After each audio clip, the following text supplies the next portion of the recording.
Welcome to the Sideshow Podcast. My name is Isaac Jasper. Today I'm here with a comrade of mine, Decolonized Buffalo Podcast. And today we are going to be discussing two topics that coincide with each other. One being Nury Martinez stepping down after audio has leaked of her racist comments towards a 3-year-old child, and also racist comments towards the redistricting of LA County. We are going to be reading into how this ties into the anti-Blackness within, Mexican communities, how this ties into anti-Indigenous comments that were also said within this leaked audio.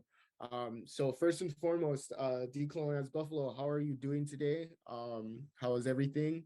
And what are your thoughts first and foremost on this situation? Yeah, thank you for having me on again. I know it still haven't been released in the last episode, but I just want to say thank you. Yeah. I've been focusing on other projects, so I've been kind of busy, with some writing for projects with a group of other natives. But at the same time, I'm a little sick, so if I respond slow, or if I sound like if I sneeze, or if you hear me blowing my nose, I apologize. I'm kind of groggy right now. Um, yeah, the whole Nury Martinez thing is like very, very disgusting. And it's something that Native people from Mexico have been saying, not only Native people, but also Black people from Mexico and Latin America have been saying about the anti-Indigenous, anti-Blackness within Chicanos, within Latinx people. It's kind of weird because, Nury Martinez, I actually tried to look up her background. I couldn't find much. I don't know if she's Chicana. I don't know if she's Latinx. I know that on Wikipedia, it classifies her as the first Latinx LA councilwoman, something like that. But I mean, like that's a really broad statement. But maybe we should get into what she said first before we get into that. Yeah, we can talk. So this was leaked audio. I'm not too sure exactly when this audio was, like, when she said all this disgusting things, and it's not even just Nury Martinez, it's also council member Gil Cedillo and Kevin De Leon. Yeah. That were all sitting together in this meeting of how to broaden and bolster their districts, and also have it multiply in favor to other districts, with consideration of when they need help, and so appointing people that are Latinx, to positions so that they can basically get things. It's getting things approved, I guess, faster or whatever. But to me, I take it as a racist approach. And the first thing, if you want to play the audio after I'm done, the first thing she talks about is, quote unquote, I don't, or fuck that guy. He's with the, quote unquote, the Blacks. And she's talking about district attorney member, if I'm not mistaken. Let's go to. I can play it if you want me to. Yeah, go ahead and play that. All the folks like with Ascoin, he did call me. He wants to have breakfast with me. What's taking him so long? I haven't. I just said, hey, we need to talk. Gil supported him from the. All right, don't worry, I got you. Yeah. So you'll start seeing them line up. He's with the Blacks. Isaac was the first. Go ahead. So you guys heard that. It was probably a little shallow, but she said it very, very shallow because for some reason each other, conversing about communities.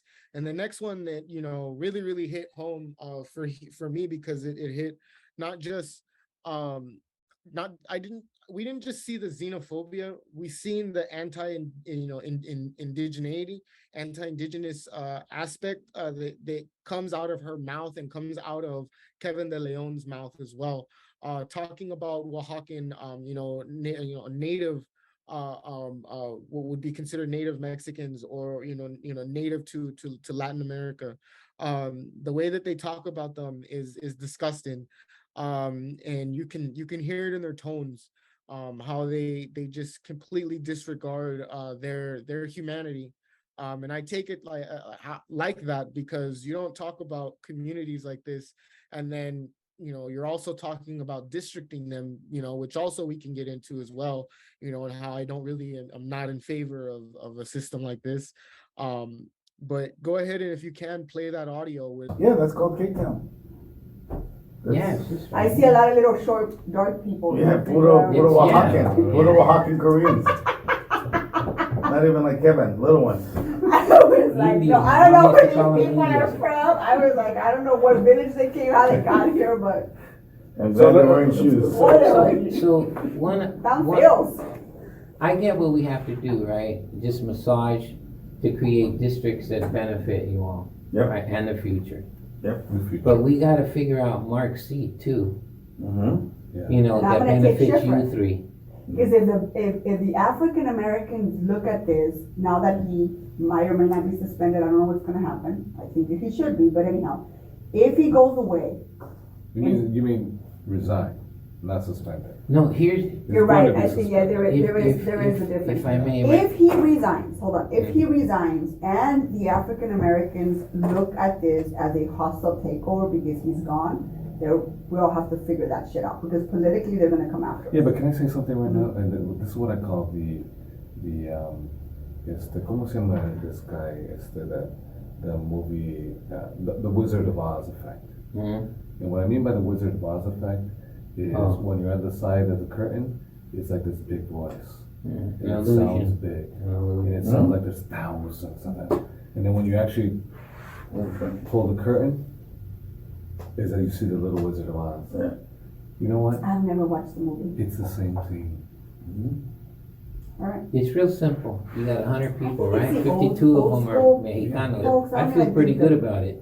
Yeah. I feel pretty good about my chances of beating your ass. 25 are black. And the 25 blacks are shouting. And the But they 52 shout like they're are 250. Yeah. When there's 100 of us, they're Alright. like, it sounds like So, there's but 10 of us. that, That's a summary to that little clip. Is a minute and 43 seconds, I think. Yeah, but that clip, you can see here they're talking about, the Oaxacans, how they look. She calls them ugly. They're talking about this a seat. They're saying that there's more Mexicans than black people in this district, but black people, they're saying that, talking about the black people are loud or screaming, whatever, which is racist. Well, shit, yeah, you no, know. I feel like I'm kind of a person right now that can comment on that.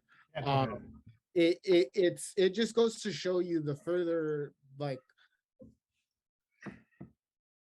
just ways of like how they disrespect our community and get away with it by saying little snide ass remarks like that. Like there's only 25 of them, but if we come up with 100, they'll try and make it seem like there's 250.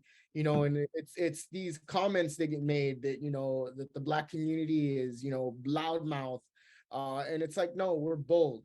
Okay, we understand what type of sovereignty and the shit that we go through, and how that in of it itself, this system exploits not just me but you too, but you act like boo boo the fool, and try and make things out to be like you're separate, like you're better, like you're different, and we all live under this capitalist system. So for you to look at it like that is disgusting. For you to say the racist remarks that you say by saying things like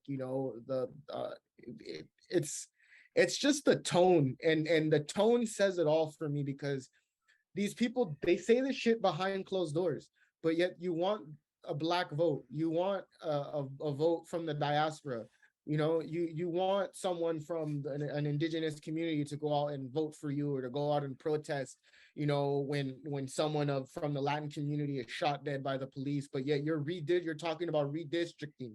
Okay, which coincides with law enforcement, and whatnot. And they talk about that in there, like how he said, we want to tailor this around you guys, around your Latin community, your Mexican community, so that you guys are taken care of. We don't give a shit about the Black community, because guess what? They're getting ready to lose their seat. So we're gonna appoint someone, and they already did. It was Heather Hutt, if I'm not mistaken, correct? Um, so it's just disgusting. It goes even further. She stoops even lower to talk about a 3-year-old child, calling Yeah. little monkey, but even then goes for even further by saying that the kid needs a quote unquote beat down. Entiendes? Like, let me beat him, let me take him around the corner and I'll bring him back. Basically insinuating that she was going to beat this kid to act according to what she feels a kid should act. Whatever that is, I'm not too sure of, but I know that that's abuse.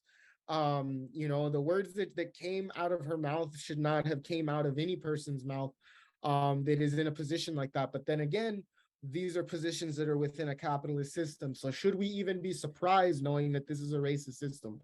And that's the question that I'm gonna throw out there, to you, Buffalo, is that, should we even be surprised that these comments were made by her, based off of the system that she sides with, regardless of her culture? No, I mean, I'm not surprised. I mean, we have indigenous people from Mexico on Twitter right now saying like, hey man, like we've been saying this for a while. I've been saying this for a while. We've all been saying this. Black people have been saying this for a while, how the Latinx community has a really weird view on their own identity, Latinx, Latino, Latina, and how anti-Blackness, anti-indigeneity is a fundamental within that identity. But I think that, we have to, I mean, I'm not surprised. I mean, that's a short answer, but the long answer, I think we have to get into what is Latinx identity mean? Why is it anti-Black? Why is it anti-Indigenous? How me and you were, I think you were also raised in Southern California, right? How like in Southern California, like there was a fuck ton of anti-Indigenous, especially in more anti-Blackness from the Chicano and Latinx, Latino community, towards Black community, towards Black people. I've seen it myself, right? So I don't know what direction you want to head into right now. Yeah, we can get into our lived experiences and how this, how we see this and perceive this, because this coincides. I mean, me and you can be considered to have some form of communist traits, or some type of thought of that, and so I always hold that, what my material conditions was, and analyzing that, dialectically. And I have been able to go through my life and look at the material aspects of it, look at what I went through and how I was exploited and how I was put in certain situations. And when it stems to this situation, when we're talking about the anti-Blackness, I can say that I grew up in a very racist family. My mom distanced herself from her family to not only get away from that racist ass environment, but she didn't want me or my sister or my brother to grow up in that environment, knowing that my dad was, a descendant of chattel slavery and of transatlantic, slavery. Hence me being Afro-Indigenous, my mother being, Indigenous, to Ohlone. And I can even get into why they are racist because of colonialism. Because of them having to self-identify as Mexican to evade persecution for being Indigenous. And so over time, that coincides with, now they're working on, my family, working around what would be considered, whites, and growing up in that time period, my grandfather, Chino, California was predominantly known to be racist. And you can even go back to it being a sundown town. There's a website, I'll put the link in the description, about sundown towns. And sundown towns are basically towns where indigenous people, blacks, people who were non-white, there was a certain time where police back in the day, and even still to this day, they don't respond to certain calls in certain communities.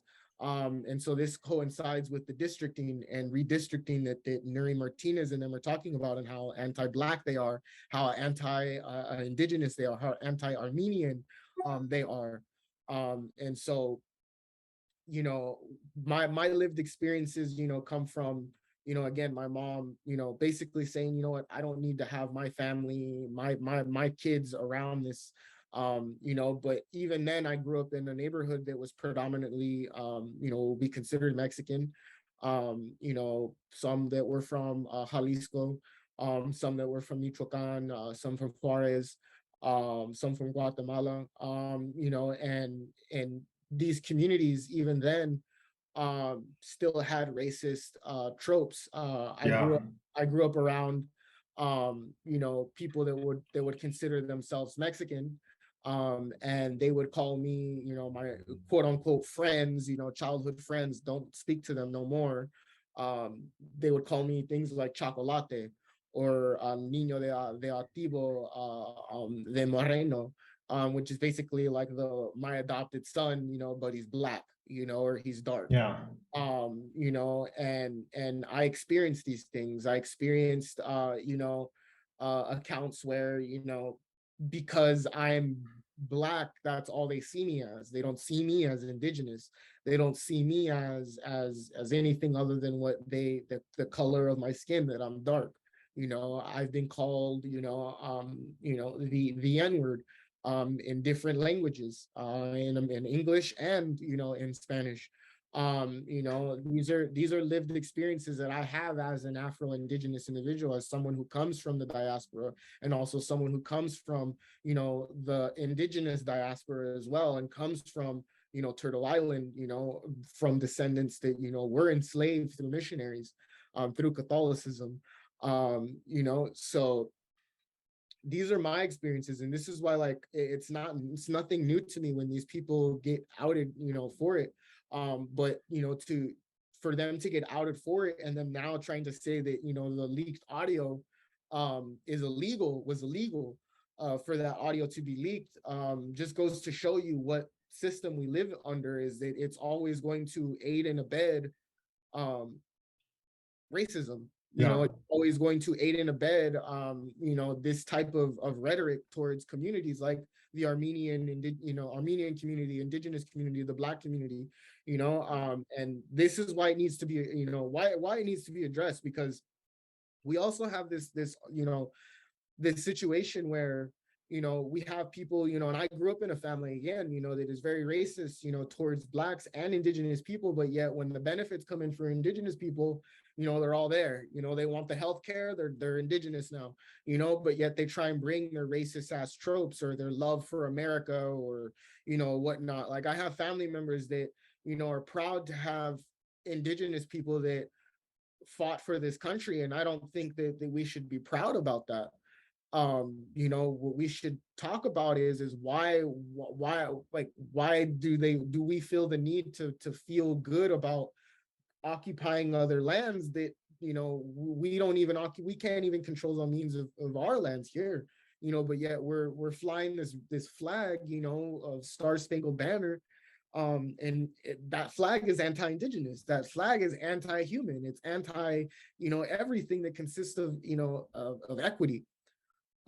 So, you know, again, we have a community of people, you know, and it's within the Latinx, you know, community and Mexican community, for which they're Indigenous to a certain point, you know, until they're racist, you know, and or they get called out for being racist towards people. You know, I can even go, this is such a good episode that I can talk about, because my lived experiences, but I also have a neighbor that, you know, could say he grew up in the prison system, and how the prison system advocates for this type of behavior, for this type of segregation, this type of racism, you know, and whatnot, and how it's always tailored towards the Black community, you know, and it's disgusting. It's disgusting. So I went on a little tangent there, Rick. I do apologize. It's okay. No, I But mean, it's what your experience was, and you know, it's really important to hear. yeah, so what I mean, what are your lived experiences with, you know, people basically, I mean, in the past couple of days, I mean, you've been experiencing, you know, I don't really need to even Yeah. go into that. I mean, we, you know, that's a story in of itself. Yeah, but I think I'll get into the experience. I don't want to talk about what happened last couple of days. Yeah, yeah.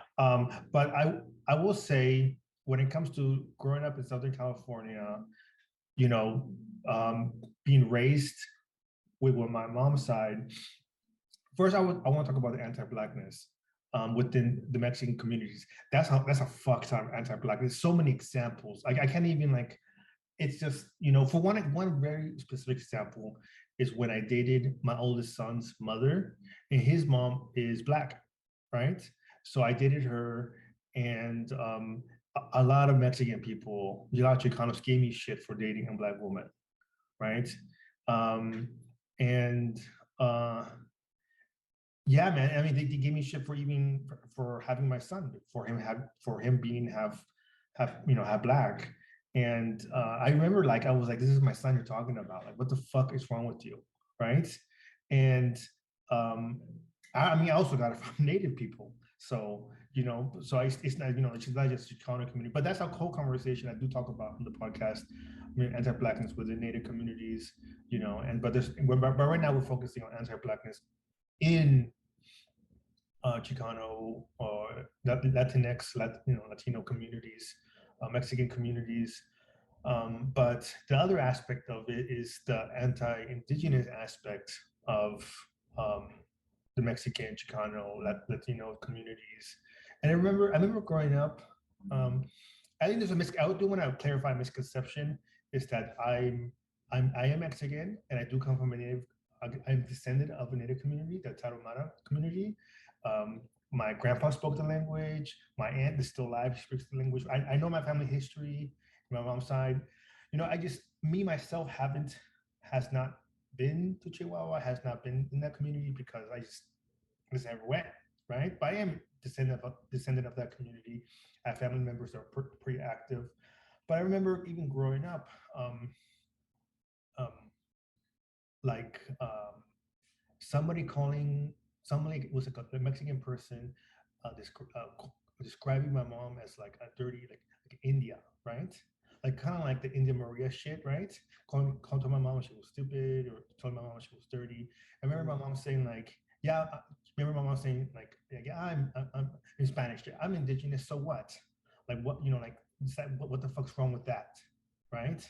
Like, so I remember my mom, you know. Just being like, what the fuck's wrong with these people?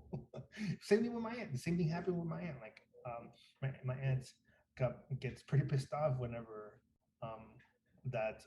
whenever anti-Indigenous comments get made, you know, because we are Native, and I just think that, but you know, experiencing, you know, within the whole culture of Mexican culture of just watching like India Maria movies. You know, I've never watched them like in whole because they're so bad, you know. But you know, we have to talk about that. We have to talk about, you know, how there's whole slurs with the Mexican, you know, people about calling indigenous peoples lazy, calling them dirty, calling them, you know, dumb, and you know, but just saying, you know, you're an Indio or you're India, you know. And to me, I'm like, you know, constant racism that Native people go through. And it's just really fucking awkward to me that and people are surprised about Nury Martinez's comments. I mean, I've been talking about this for a long time, man. And, you Say know, about what, 20 years? 20 years? Is that what it's 20 about? years now, man. 20 years. You know, and I've been talking to people about this, about like the really fucked up like shit that I'm that I've seen even now, like, whenever I go to, you know, within hang out with Mexican people. And, you know, if I say like, oh, I'm indigenous, well, now it's different. Times have changed. But if I say back in the day, let's say 5-10 years ago, I say, oh, I'm indigenous, they kind of look at me weird. So I sometimes I would say I'm Mexican, but when I say Mexican and they don't know I'm native, that's when like they kind of like they feel like they're like comfortable with being racist, right? It's kind of like, Yes, yes. No. I love that you brought this up. I love yeah, that you but brought this I up. want to go backward. I want to go back a little bit, Yeah. because my friend who's a white dude, he said the same thing. He said that a lot of white people are closeted racist. That when they see him, they think, oh, he's another white person, so they feel comfortable with saying racist shit around him, right? And like really racist shit. And I'm like, and I was trying to make a whole episode about that, you know, like this was years ago. And I was like, oh my God, we gotta talk about this. But I feel like it's the same thing within the Mexican community. If you say, most definitely. And it goes down to comfortability. They feel yes, so comfortable being around you, you know, and I don't know what it is. I don't give off an essence, you know, of like racism, you know, because I'm not racist. But you know, as soon as you say that you're Mexican, that's like, instead of saying that you're indigenous, you know, when you say you're indigenous, then they feel reluctant, you know, very, very, you know, shy to kind of tell you how they feel really about society. And you know, I have a story like literally a month ago, like even now it's still kind of fresh. yeah, um I still tell people, I would just say I'm Mexican. Even now, sometimes just to see, it's kind of like observing. You know what I'm saying? It's like the Kim Tallberg book, Native American DNA. It's really good how she went to spaces and just to observe. And I talked to her about that too on the podcast episode that she was on. And I feel like I've done that too. Like I kind of like really quietly have observed the Chicano and Mexican community just by saying, hey, yeah, I'm Mexican. And that's it, without saying anything about my indigeneity. And then watch them open up in these horrific comments. yeah, they right? just open Pandora's box of like Yeah. racism and bigotry and just ignorance, you know, towards a community that is highly affected in most way, and in the same way that their community is. You know, I find that to be so fucking disgusting, but yet disrespectful as well. I had a neighbor that basically got comfortable when he had like a couple beers in him, where he would talk about um you know, how he doesn't like he doesn't like basically like race blending and stuff like that. Oh my God. And you know, he teaches, he doesn't tell his kids this, uh but this is what, you know, he would want. Like he wouldn't be cool with his like one of his, you know, daughters basically like shacking it up with a you know, another person that isn't her skin color basically. And this person, you know, grew up in the prison system.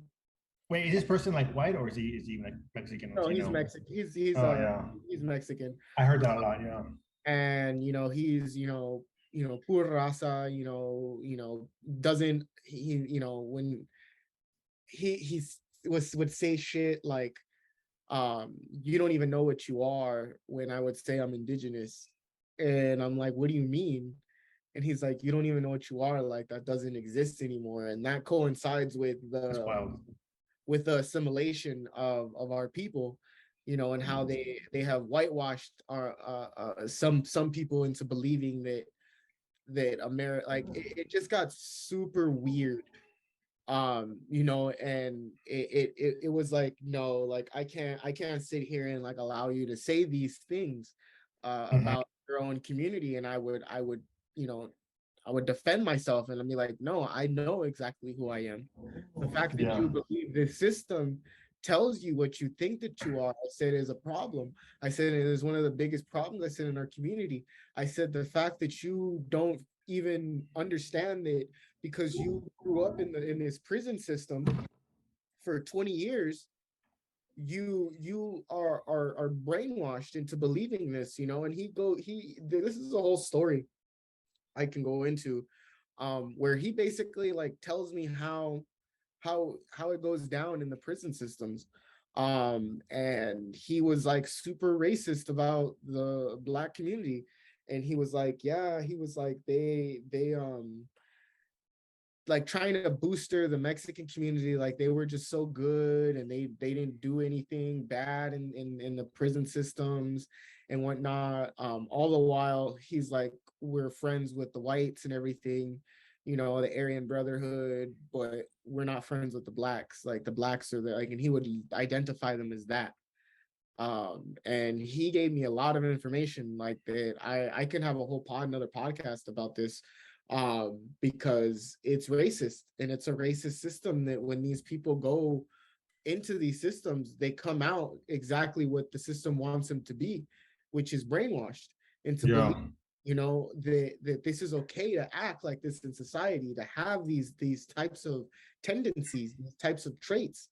And then for them to produce that into society, you know, it's that's what they want.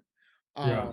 You I know, thought I so, thought something to say. I kind of want to talk about a little bit about the background, why they have it. I talk about this a lot. First 20 years. If you don't mind me talking yeah, about, yeah, go yeah. ahead.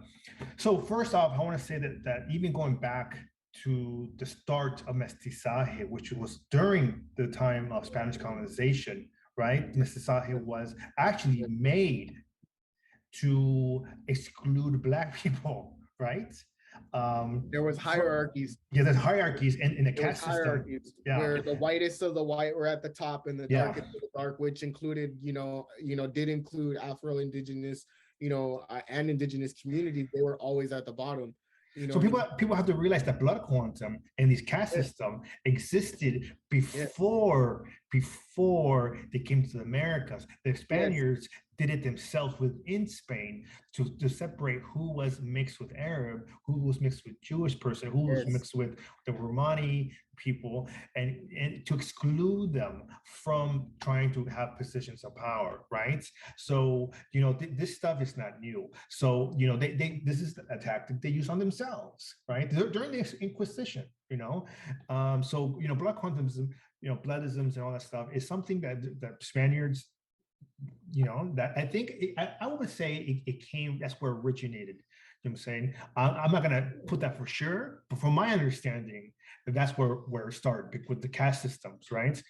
But this whole mestizo concept was started, in New Spain, which is called Mexico, and Black people were on the bottom of this caste system, right? Pure blood, pure quote unquote blood Black people, or anybody mixed with black people, were always on the bottom, right? And there was like I think around 40, I know there's over 20 that I saw, but from what I heard, there's between 20 and 40 different caste systems. There was like the big caste, the main ones, and there was like subcaste. There's so many of them, right? Yeah. So, but it was like Spanish, then mestizo. And mestizo was usually like Spaniard and an indigenous person. Then it was under that was like some Asian, and under that was Black, right? And because there's a lot of people from Asia that were brought, because people do have to know that the Spanish also colonized the Philippines, right? And they brought a fuck ton of like quote unquote Asian people, to the Americas, and vice versa, indigenous peoples to the Philippines and back and forth. So there was a lot of like fucking around with with mixing. And I don't know why the fuck they did that. It's fucking stupid, but they did that. It's colonization, But the point is, the whole, there's two types of mestizaje. One was to whiten let's say you were mixed, if you weren't pure blood, you always try to marry somebody in a higher caste to move up your stature, right? And the second one was to assimilate indigenous peoples, and this created the Spanish indigenous duality. Well, this is something that I'm calling it. I coined this, the Spanish indigenous duality, and this is like the second form of mestizaje, to assimilate indigenous peoples within into the mainstream culture, the mainstream society, colonial society, right? But this also helped them, create this myth of origin. And this myth of origin really blossomed during the Mexican independence. What you know, now mestizos there's a lot of mestizos, a lot of mixed Spanish indigenous people were in power now and acted as colonial subjects, like as colonizers themselves, right? Separating from their indigenous communities, separating. There's like, oh, we're not indigenous more, we're Mexican nationalists, right? So nationalism now took over their identity, but they had this myth of origin, and oh, we're all indigenous somehow, even though some of them weren't, right? So a lot of them weren't, and then it became even more present after the Mexican Revolution. And this is when, you know, like people like Jose Vasconcelos and other people called the Indigenistas themselves, they were eugenics. So can you imagine this racist science? People that support his, you know, racist sciences. You know, Jose Vasconcelos himself supported the Nazis, right? He had a newspaper called Timon that had donations from the Nazi Party of Germany, right? Like, can you imagine this? And this guy created this ideology of indigenismo with other people, right? And really pushed this ideology that the myth of origin really got pushed, and that we're all Mexicans are indigenous, right? While ignoring indigenous communities in Mexico. So a lot of these people that say all indigenous peoples in Mexico, all people in Mexico are indigenous, comes from this really racist eugenics idea, right? And indigenismo spread throughout Latin America, and it's very different in other places. But I like to focus on the very specifics on Mexico, right? Because this is like the worst concept in my brain. It's like race shifting a whole nation. So these people would ignore the native communities. At the same time, they're trying to forcefully assimilate native people into Mexico, right? At the same time, like, claim that everybody was indigenous. It's really fucked up. But they have boarding schools too in Mexico called internados, right? And they, also try to assimilate the native people. And this is 1930s, 1920s, and forward. And I think this is where like the raza, right, term comes around and really just becoming dominant. Like and people have to realize that if you don't speak Spanish and you translate what raza means, it's race, right? And this dude, Vasconcelos, and this eugenics and these indigenistas were, they're not pro-indigenous, they're called indigenistas because they're spreading indigenismo. This raza word, this raza concept is really like an assimilation tactic, very anti-indigenous, very anti-Black. They reject Blackness and they hyper-focus on indigenous and Spanish duality, you know what I'm saying, of mestizaje, while rejecting Black history, rejecting Blackness altogether. And we have to realize, I think I saw something that, like, for the first time, the Mexican government finally recognized in their census Black people in Mexico, right? In 2020, right? This is like 2 years ago. Like, this is like how do you barely recognize these people, this whole community that's been part of the history of Mexico, and how do you ignore that until just recently? And I think Mexicans have a lot of work to do. And when I critique these things, when we critique these things, is to help the community grow. Yes. Right. I mean, like your neighbor. Let's say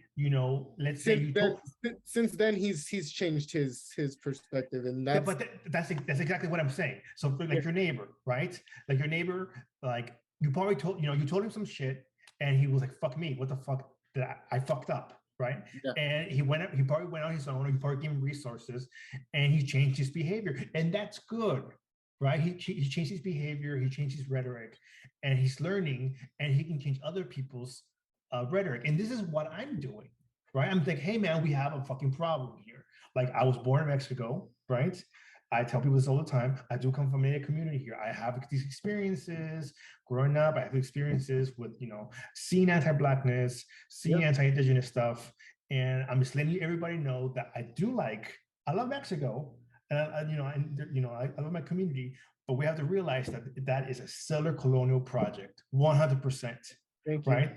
Thank you. And those hierarchies, like how you said, were constructed way before it reached North, America in a sense. These hierarchies were different, in a sense as well. The fact that you bring up eugenics is that's exactly what I was thinking when it comes to what he said. Like he doesn't want he wants his race to be the same, supreme, superior. And that's kind of like the aspects of what I see happen with this whole leaked audio, is that that's basically what they were saying, is that we want us to be with us, and for segregation, and I think that is again what this system advocates for, just silently. She just got caught, which doesn't surprise me at all, one bit. What surprises me the most is that we've had so many of these incidences where people have shown the anti-Indigenous sides of themselves, the anti-Blackness within themselves, and yet we don't do anything about it. I do want to say, sorry for interrupting. You can go ahead. No, go. That because I was actually done. Okay, yeah. And I do want to say, how many times has she said this, like we said earlier, behind closed doors without being recorded? I'm saying, what does she really believe? And I also want to say that, if you're running for office, you shouldn't have a bias for anybody. But yeah, of course, with this is the US, there's a lot of white nationalists in office. There's a lot of white nationalists in the intelligence community, like CIA, FBI, you know what I'm saying? So yeah, there are people. Well, it's funny because it goes back to, again, regardless if she says she's for Latinx, or she's saying this, she's still advocating for what would be considered, in my opinion, and I'm gonna call it how I see it, is settler nationalism, as the continuance of this system, by telling you I'm gonna vote for me, but when leaked audio of me being racist comes out, I'm gonna pen illegal persecution on the person who did it, because that's illegal. It really is like, come on now, people who still believe in the system, we cannot consistently keep putting our fate in the hands of these people, because they consistently show us again who they are. Malcolm X talked about this. I'd rather be friends with a wolf, because at least I know a wolf is not gonna come in sheep's clothing. A fox is gonna be kind to me, all the while it has a game plan. I already know what the fox wants. The fox wants me. It wants to fucking eat me.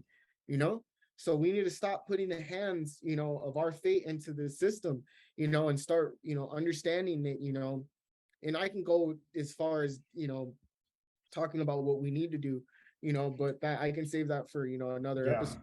But I think we have to realize too that, like I was saying earlier, there's racists in the government. We're not surprised. That's what I was trying to say. I'm not surprised. There's racists in the government. She's a fucking racist. She went in there.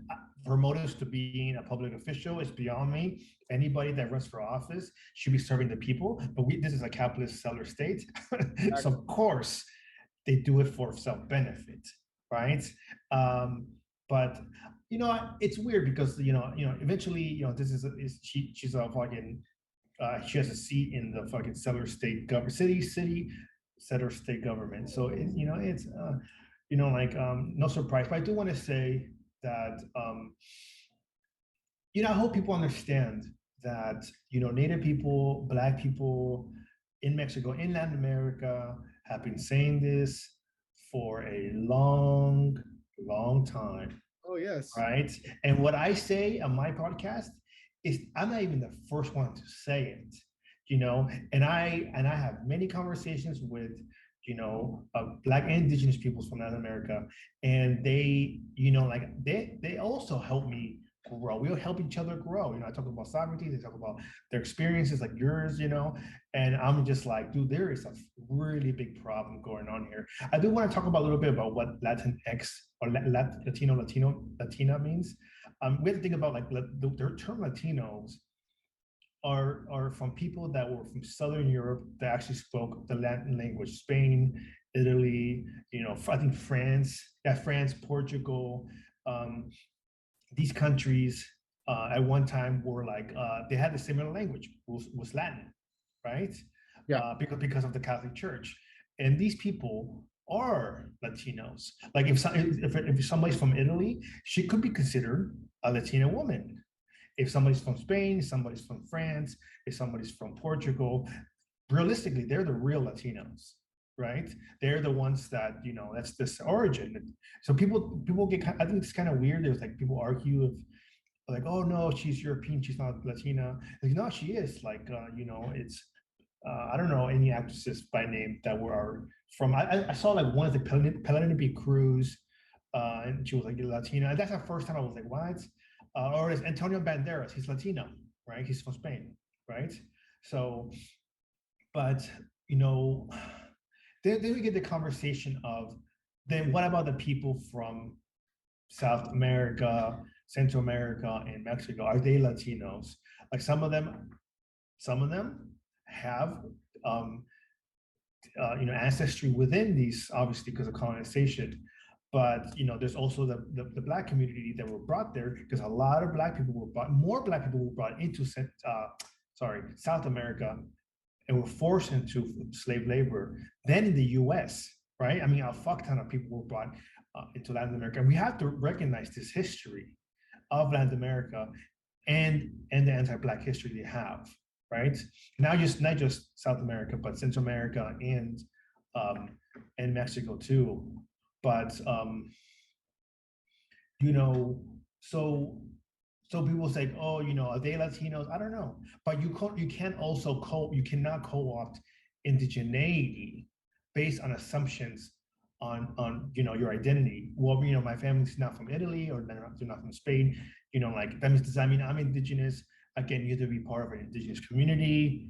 You know what I'm saying? I talk about this. People really have to listen to like episode 110 of the podcast, my podcast, and just read all the resources that I put out for on Indigenismo on the Instagram, the story highlights.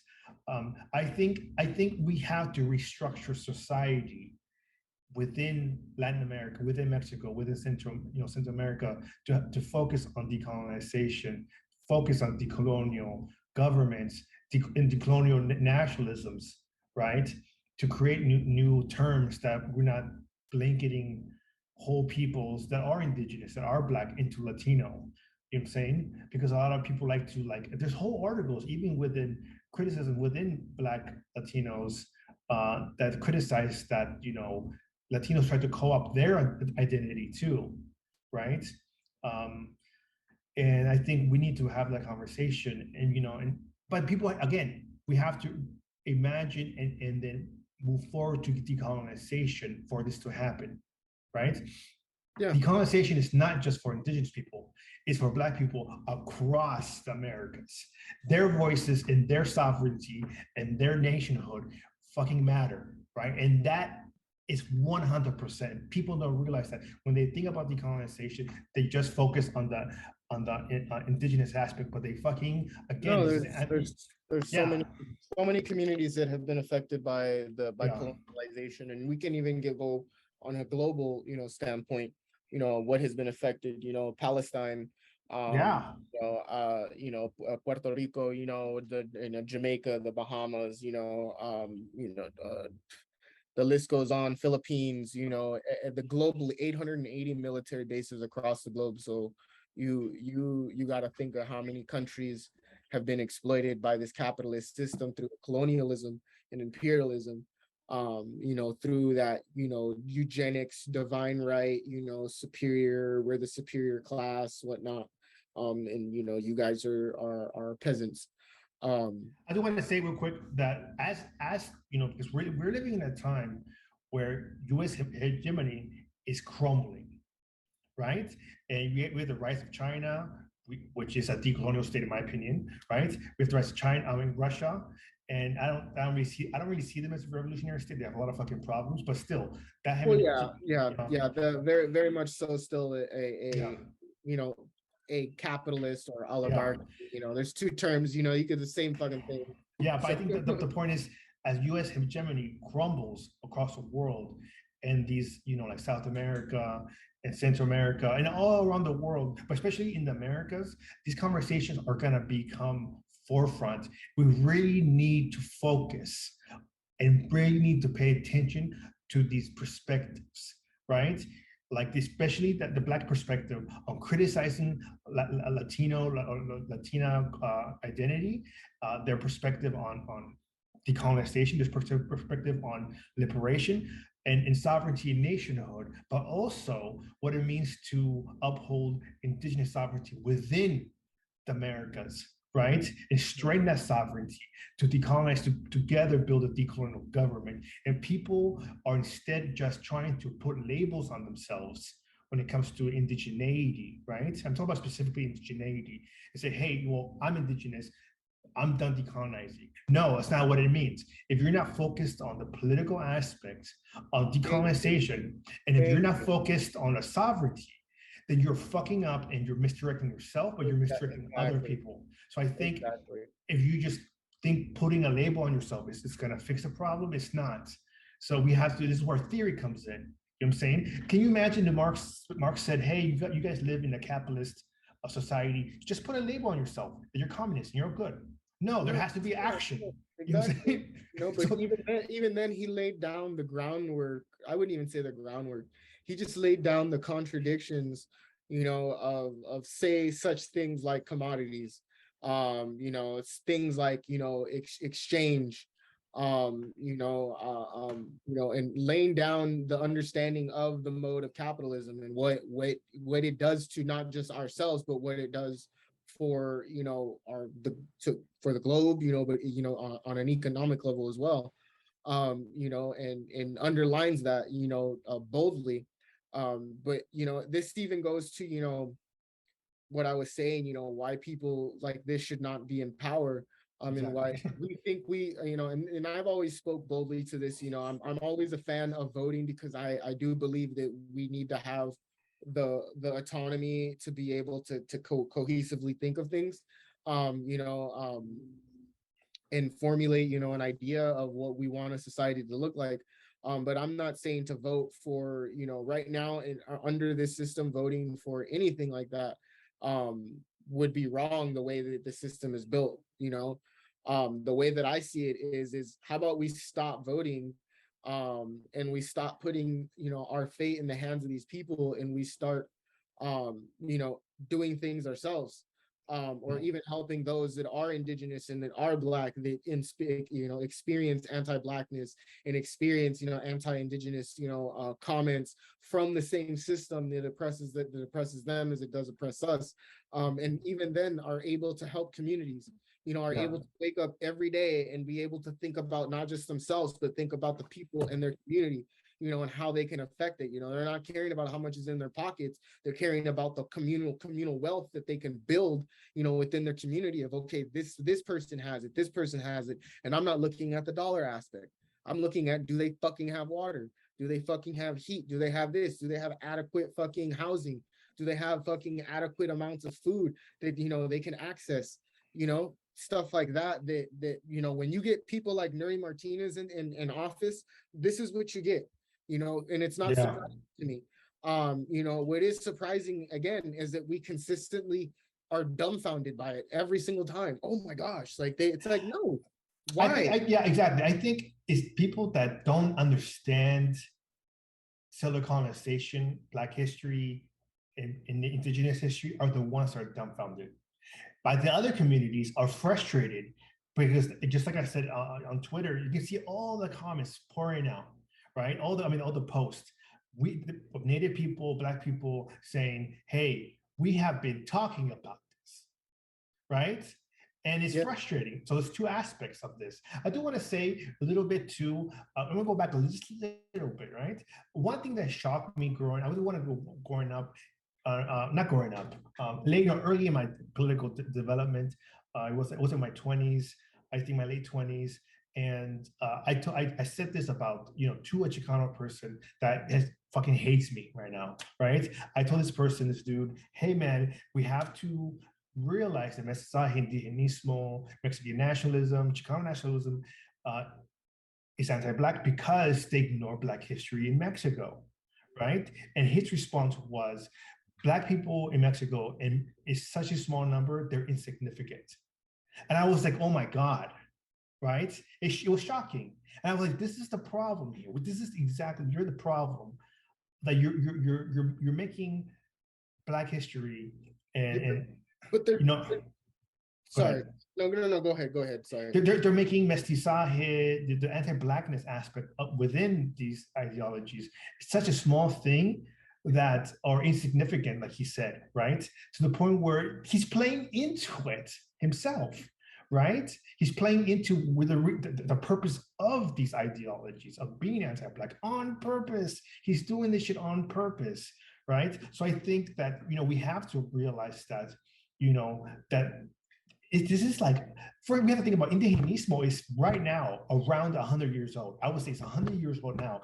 Mestizaje itself is about to be around 200 years old, right? And you go back even to that, like mestizaje when it comes to Mexican nationalism. But before that, there was mestizaje before that. So it's over 200 years old, right? Mestizaje, the caste system. So, I think these are 200 years of indoctrination within the Mexican communities to be anti-Indigenous, anti-Black, and to think that we're gonna just undo it so easy, it's not gonna be easy. This is why Chicanos have been so aggressive towards me and other people that speak about this topic, because it's been 200 years of over 200 years of indoctrination from these racist ideologies. It's not gonna, these ideologies are not gonna go out easily, so yeah. No, because they're working, and that's what the system is understood, is that, look,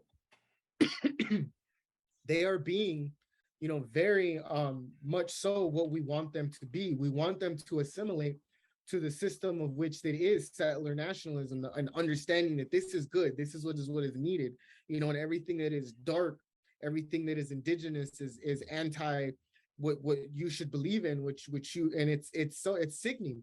It's fucking sickening. Like, it's even down to like fucking board games where like you have the card that says, El Negro, like, that's fucked up. Oh, Loteria?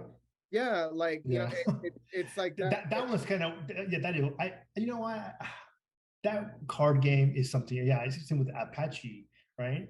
And it's just, it's just so awkward. It's just, for me, it's disgusting, because it's like they paint this picture like bad, and it's because of these hierarchies. They want you to feel, because of the color of your skin, that you're not worth even the amount of equity that the person who's at the top has, not even a smidge of it.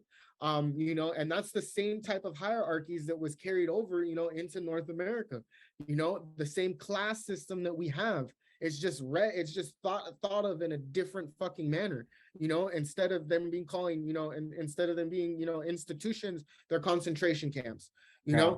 Or they're instead of institutions, they're boarding schools. These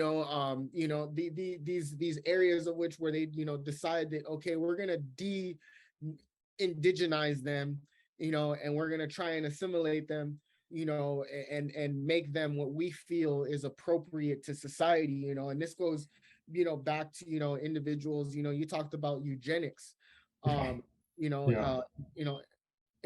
Environmentalism is the same thing. Sorry, I got a smoke detector that's going off right now. That's okay.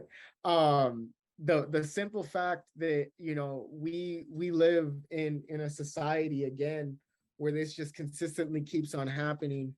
I question whether when we're gonna start to decide to not put our fate in the hands of these people anymore, because she said, and this is not just this, and then I hate that I'm going back to Nury Martinez, you know, because I even have lived experiences, like I said, that I've been through, you know, where I'm not indigenous, I'm only black, you know, and then even then I get persecuted for that. You know, it was to the point where like some things were stolen in our neighborhood. The first kid that was like questioned was me, and it's like, what the fuck are you questioning me for? Because what? Because I'm poor?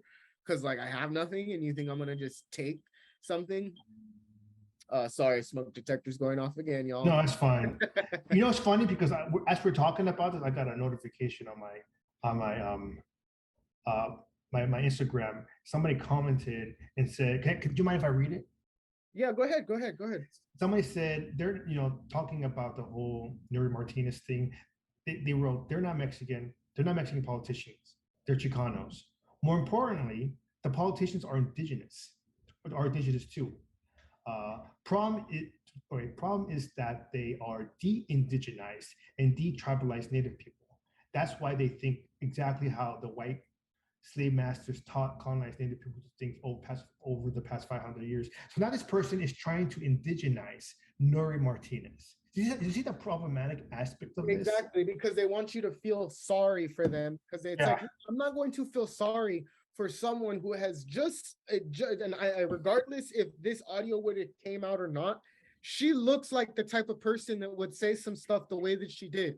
All three of them, the whole city council. I do not put it fucking past me, you know? So it's like, for people to go again, that's dangerous ass rhetoric.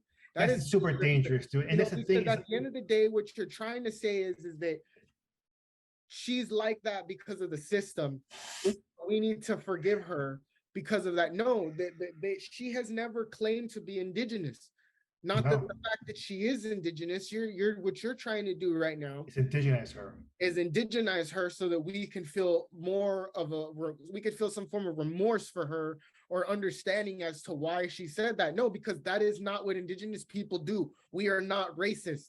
We are not racist, sexist, misogynistic. We are not we are not anywhere near the way that fucking people talk about women. You know, we are nowhere near that. The way that she talked about the Black community, indigenous people do not fucking talk about that. And if there is people in the indigenous community that get talked about, that shit gets corrected. Okay. It's weird because like these people think that putting a label on themselves of indigeneity is going to fix it. Like it's like somebody posts a label on themselves and say, hey, now I'm indigenous, now I understand. But if somebody really wanted to understand the history of settler colonization, then they would know that what they're doing, putting labels on themselves, is wrong. I always tell people, you have to understand the three different things, not three, but the history of settler colonization, this history, indigenous history, Black history, decolonial theory, right? Because on all of these things are not the same. The history of settler colonization, indigenous history are together, but it's different from Black history. So settler colonization, different tactics that we talked about, right? Like in settler colonization, try to push away from Blackness or try to co-opt indigeneity. So we have to realize that there's different things. So that comment is fucking weird to me. I do want to say, going back to an experience I had. This was when I lived. Oh, it was like 6 years ago. I lived here in San Diego, right? And so I had pictures of my family, right, on both sides of the walls, like I typically do, anybody does, right? And I had a picture of my great grandfather, which was a Comanche, chief, right? It was like a picture literally from the Indian Wars, right, in the 1800s. And this guy, this was a Mexican. We had like a food, I don't forget what it was, a birthday or an event at my house, but one of my family members brought, she was elderly, she was, in her 60s, she brought this Mexican dude. And he came in, I remember he came in and he, walked around putting mud in my fucking carpet, but that's besides the point. He was looking at my pictures and he was like, I look like this dude, right? Pointing to the picture of my great grandfather.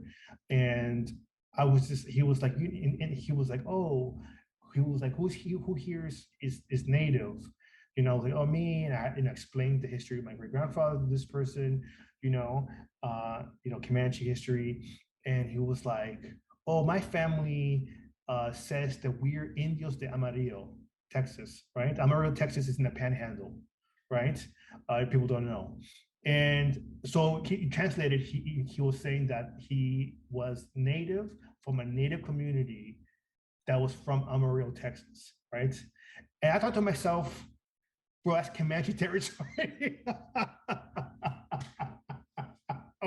I was like, what native community other Comanches and Kiowas were in that fucking area? I was thinking to myself, I was like, this dude's talking out of his ass, right? I was just like, he's pretty much claiming to be Comanche without knowing he's saying in front of my safe to Comanche person that he's saying he's Comanche, right? I was just like, what the fuck are you talking about? I was just like, dude, this dude, I'm trying to be a bad host, but I was just like, get this fucking dude away from me. But all day long, he kept saying that shit all night long to people. He was like, look at that picture on the wall. That looks like me. I'm like my families are Indios de Amarillo, Texas. And I was just like, what the fuck? He's telling everybody this shit. And I was just like, bro, like, it shows you the type of arrogance and ignorance these Mexican people like how they carry themselves. They say things without thinking how fucking disrespectful they are. Another example is I was giving a lecture or a little like PowerPoint presentation about Indigenous sovereignty in San Antonio, Texas. It was hosted in a Chicano Center. It wasn't called Chicano Center. It wasn't called that. I don't want to call them out, right? But it was in this Chicano space. They, let me be in that space. But I don't think they knew what the lecture or what the PowerPoint presentation was about. So the lady opened the door, and we had like a certain time limit. So she opened the door, she sat down, and she also heard the lecture. And when I talked about like everything that we talked about now about Chicanismo, Mexican nationalism, like people, for some reason, I said, does anybody have questions? And some people looked at her, and I guess she saw that. I didn't look at her, right? Some people looked at her, and I said, because there were questions, and then I think there was no more questions, so they looked at her, and she said, "Don't look at me. I'm a shade of brown. I'm Indigenous too." And I was like, "Oh my God." I was just like, bro, like, did you just not hear this lecture? Like, I just had it, right? I just gave it right now, this PowerPoint, and you still said that. To me, it's rough because we have a lot of unpacking on different fronts, on the Indigenous front and the Black community front to tackle these things, but it's rough. I have to go soon, so I don't know. Yeah. There's one last thing I'll I'll say before I'll end this is that this obviously needs to stop, and that's like the most simplest thing that I can say about this. But the best thing that we can do right now is hold these people accountable and to not try and console them and try and make them feel any type of positive energy from our communities, because what was said, and it's not just that individual, it's two others, all three of them, and they highly reflect the community of LA County and the Mexican community. So if whoever is from the Mexican Latinx community, if you are not like this, then speak up about it, but don't banter or hit my page because you feel some type of way about me speaking about my truths and about my guest's truths. So that's the last thing that I will say. I do this work, he does this work for not to make a living, but to educate our communities. And when we see bullshit like this, we're gonna speak up on it. So all I ask is that if you're not like that, then you speak up and you speak out against it. Okay. Don't come to our pages, trying to give us some soft ass understanding of how racist they are and how they're indigenous too. And fuck that bullshit. I'm not with people wanting to scapegoat individuals into believing that it's okay to have this type of behavior. This behavior comes from this settler nationalist, system, this capitalist system, that is highly, fusible and livable off of this type of behavior, racism. So I really want people to, again, don't come to us with your bullshit. We're talking about our lived experiences, and we're talking about things that obviously are Yeah. going on in your community that you guys sweep under the rug. I'm pretty sure your rug looks like a fucking mountain range from the inside of the Racism. plane. Yeah. But yeah, Well, I do you. want to say, I think, yeah, so go ahead. Yeah, thank you. I think you appreciate it, so I don't want to cut you off. I think I feel so bad. But I do want to say, messaging anybody else about the other person, like, oh, Rick is like this and that, or what the fuck ever. It's been going on because the situation has been going on this last week. I think it's corny. A lot of stuff about me, people don't know, and don't share everything on the internet because I think it's fucking awkward, right? But I think if you come on my page to like real stupid, I'm gonna block you. I'm gonna ignore you, right? And I don't get paid to do this podcast stuff. And I'm not asking for money because it's about helping people understand these issues. But at the same time, since I'm not getting paid for it, I don't have to respond to every fucking message I get, right? Thank you. Yeah. What the fuck, dude? Like, it's not. I'm not obligated. Like, if somebody genuinely needs help, like understanding or direction to resources, yeah, I'll direct you. But if you're just reacting to a post like haha, like a smiley face emoji, fine. I saw it. Okay, now I'm gonna move on. I'm saying like, but I think it's kind of weird. But I think thank you for letting me come on your show. I think it's just this. I mean, like I said, like we've both been saying, this is something that other people have been saying it for a lot longer than me, and a lot longer than you. And I think that, I mean, it's overdue, man. I don't know what to say. It's so frustrating that people, can't just see it, can't just, it's almost like you have to like, it feels like with my podcast, you directed them like, here, read this, or listen to this person, listen to this community. And it's just like, they're just like, not really like wanting to, but I think you have to, part of, like, for example, the last thing I want to say, eugenics at one point, 100 years ago, was seen as a legitimate science. Yep. Right. And that so much so that Teddy Roosevelt had not one, but two friends that he appointed for environmentalism because they were keen in eugenics, which eugenics is just a soft term for fucking white supremacist. Yeah. So yeah, not to cut you off, but what's crazy no, agree. I was gonna have you back on so that we could talk about environmentalism and ecofascism, which we've had this conversation about via Twitter multiple times, on Twitter Spaces. But I'd love to talk about this with you, on my podcast. And hopefully we can get our comrade, Red Falcon, on so that way we can have this conversation. But yeah, sorry to interrupt, my friend. Yeah, I think that's the issue. Like I think we have to tackle this. And man, I forgot what the fuck I was at. What was it? My bad. No, but I agree. No, so that I remember eugenics was obviously a legitimate science back in the day. They saw it as legitimate, and that's a fucking problem, right? So we have to think about when we're talking about Mexican nationalism, which was created under eugenics, and Chicanismo, which was created under that, right?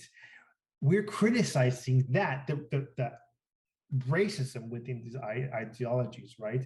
And we have to understand that we're also fucking mestizaje is part of eugenics, even though it's older than the concept of eugenics, right? That we have to understand that we are critiquing this. So if people really want to decolonize, or whatever that term means to all these people, like decolonize themselves, quote unquote, which that's a problematic term right there, but I think, but we won't get into that. But if people really wanted to learn about this, they will see our critiques of these racist narratives that still exist today from over 100 years ago, right? And they shouldn't see it as an attack on Mexican people as a whole, but against the racist narratives that people still buy into today that are dominant factors that help the stellar state of Mexico exist the way it does to this day, that helps the racist narratives still exist to this day within Mexican society, you know? So it's not, nobody here's hating on Mexicans. I'm Mexican too, right? So like, you know, people need to chill the fuck out, you know? We have to understand the origins of these weird racist ideologies that, you know, are affecting us. That's it. Thank you. Yeah, no, thank you again. Decolonized Buffalo podcast. Everybody can go like and subscribe to his channel, but also mine. So that way Yeah, please, yeah. we can start spreading, you know, the word around about, you know, our cultures and our understanding as Indigenous, you know, to Indigenous people. You know, speaking, you know, educationally, Yeah. you know, in the best way that we know how. And I'm speaking, we're not bickering and bantering with each other, you know, we're sitting here and we're actually constructing cohesive dialogue, you know, about our lived experiences and, you know, probably, you know, other people's lived experiences. It doesn't put it past myself. So again, thank you for being on. And you'll probably be a frequent guest on here. I think, yeah, I want to, because I've been, like I said, working on my projects, you know, this is why I've been slowing down on my podcast. I have other projects to deal with that I think are a little bit more important than my podcast, but I would like, yeah, to come on here. And I would like to bring people on here too. So, you know, yeah. And I already have a list. I'm working currently right now on an all Indigenous panel. Because there was a rival, I'm not even gonna say a rivaling podcast, network that had an anti-imperialist summit that had no Indigenous people on it. So I remember that. Yeah, that kind of sparked me. It's kind of weird. Yeah. So it sparked me to want to hold an Indigenous summit and whatnot. So I'm gonna have a panel pretty soon. I'm hoping maybe towards January I can have everybody kind of, it's a big panel, 20 people. It'll be a 4-part session. So 5 people each session. And then one period at the end where all of us are together and we just talk and converse.